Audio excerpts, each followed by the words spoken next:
For the Syrian rebels, this is a trophy worth showing off, one of the regime's fighter jets. Video posted online appears to show the aftermath of a crash and the pilot who lost his life. The rebels say they shot down the MiG-21 jet themselves, along with another warplane and a helicopter. If that's true, it's important, because in Syria's civil war, the government is relying on its control of the air. The Syrian regime still has nearly all of the heavy weapons on its side, like this tank. This video, posted on the internet, seems to show government soldiers firing on a residential area and then celebrating after hitting an apartment building. The rebels appear to be making some gains against the regime, but the Assad government continues to bombard its own people. And here in this refugee camp in Turkey are people who have been on the receiving end of those attacks.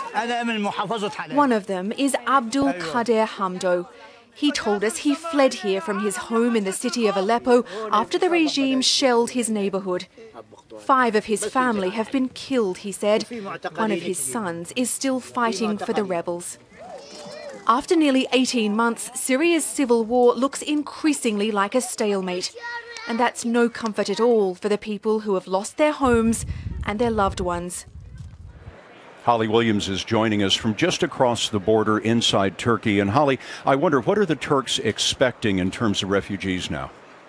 Well, there are already 80,000 Syrian refugees living in camps here in Turkey, but there are hundreds more people flooding across the border every day, and that's why the Turkish government is building 3 new camps to accommodate all of those new arrivals. You know, it's usually the case that most refugees are women and children. I wonder what the conditions are like in the camps.